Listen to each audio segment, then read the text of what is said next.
नमस्कार साथियों, स्वागत है आप सभी का आपके अपने YouTube चैनल पर, जहां हम लेकर आते हैं शिक्षा विभाग से संबंधित खबरें आपके लिए।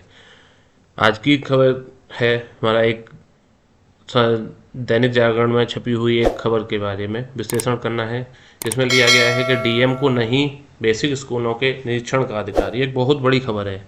यहाँ पर जिलाधिकारी को सीधे मना किया गया कि वो बेसिक स्कूलों के निरीक्षण नहीं कर सकते, उनको अधिकार ही नहीं है। तो खबर के बारे में बात करते हैं। इलाहाबाद हाईकोर्ट ने कहा है कि जिलाधिकारी को बेसिक शिक्षा परिषद द्वारा स्थापित विद्यालयों के निरीक्षण और उनके कार्यों में हस्तक्षेप का अधिकार नहीं है। प्रयागराज हाईकोर्ट है, ये उसका आदेश है।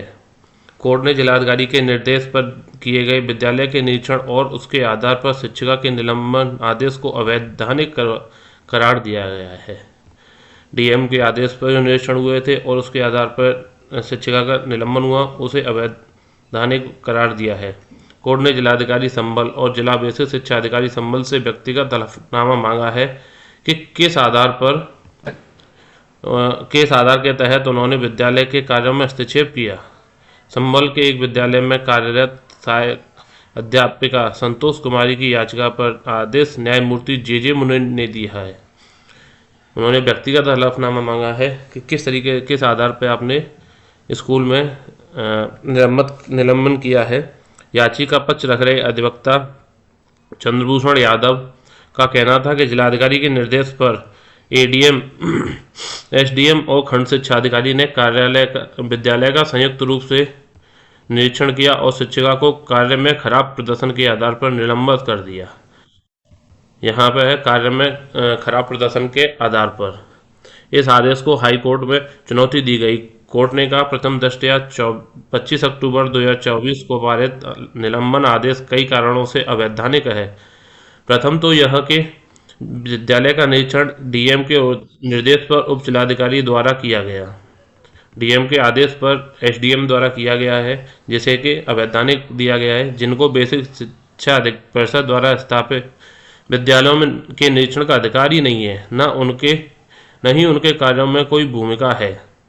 बेसिक स्कूल बेसिक शिक्षा परिषद के तहत कार्य करते हैं, जिनका नियंत्रण बेसिक शिक्षा अधिकारी के पास होता है। बीएसए अपर निदेशक और सचिव बेसिक शिक्षा परिषद के प्रति जवाबदेह है, जिसका अध्यक्ष एक शिक्षा मंत्री होता है। यहाँ साफ साफ किया गया है कि जो भी स्कूल हैं बेसिक के, वो बीएसए अपर निदेशक, एडीबीएसए डायरेक्टर और सचिव, जिन्हें डीजी कहते हैं, उनके प्रति जवाबदेह हैं। डीएम राजस्व अधिकारी हैं, उनकी विद्यालयों के कार्यों में कोई भूमिका नहीं है। प्रथम दृष्टया स्कूल के निरीक्षण का आदेश बिना क्षेत्राधिकार का है और यहाँ पर डीएम का कोई आदेश करने का कोई अधिकार नहीं है, ये इनके क्षेत्राधिकार से बाहर है। कोर्ट ने कहा, बेसिक शिक्षा अधिकारी भी इसके लिए बराबर जिम्मेदार है, क्योंकि उन्होंने डीएम के कहने पर ही निलंबन किया है। उन्होंने डीएम को यह नहीं बताया कि विद्यालय का निरीक्षण देने का अधिकार उनका नहीं है। उनको बताना चाहिए था कि डीएम साहब का ये अधिकार ही नहीं है, बल्कि उन्होंने डीएम के निर्देश का पालन किया था। निलंबन आदेश उप जिलाधिकारी और खंड शिक्षा अधिकारी के संयुक्त निरीक्षण के बाद पारित किया गया, इसलिए माना जाएगा कि उक्त आदेश डीएम के निर्देश पर किया गया है। अगर इन बातों को एक तरफ रख दिया जाए, तब भी निलंबन आदेश शिक्षिका के खराब प्रदर्शन के आधार पर पारित किया गया है। खराब प्रदर्शन के आधार पर, जो कि उनकी प्रोन्नति और इंक्रीमेंट में बाधा बन सकता है।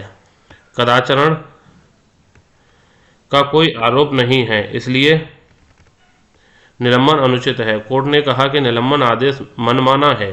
कोर्ट ने निलंबन आदेश को निलंबित करते हुए अगली सुनवाई 7 जनवरी को नियत की गई है।